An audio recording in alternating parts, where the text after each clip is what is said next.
Well, this is it. The first day of the first phase of the Gaza ceasefire is now in effect. But yet another reminder of just how fragile this peace process is.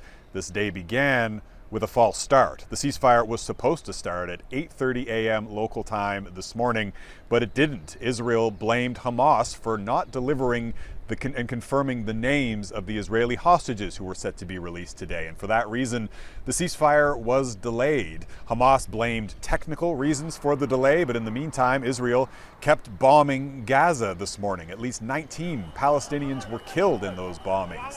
3 hours later, Hamas delivered the names to the Israeli government and the ceasefire finally took effect. And almost immediately, we saw celebrations in the streets of Gaza. We saw crowds of Gazans going back to their communities, to what's left of their homes after 15 months of war.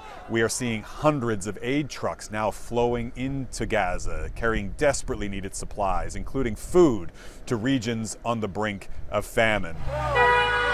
We are also seeing, though, images of Hamas militants on the streets of Gaza, a reminder that that group has been decimated but not yet defeated. Crucially, also today, there will be a hostage prisoner swap. 95 Palestinian prisoners are set to be released today. Most of them are women. There are also men and minors, the youngest 16 years old. In exchange, Hamas will be releasing 3 Israeli hostages, all of them young women, all of whom were taken hostage by Hamas back on October 7th.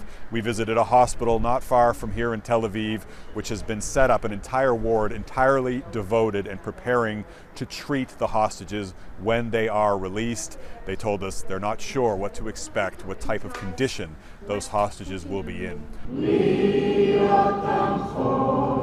The emotions here are very intense and very mixed. There's a lot of relief, a lot of joy, but also still anxiety and fear for the remaining hostages inside Gaza. The Israeli government believes that around 60 Israeli civilians who were taken captive are still alive inside Gaza right now, and many of them, around half of them, are expected to be released over the next 6 weeks as part of phase 1 of the ceasefire deal in exchange for hundreds more Palestinian prisoners.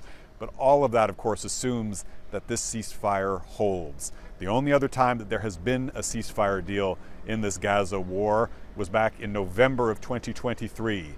That one fell apart after about a week. Jeff Semple, Global News, Tel Aviv.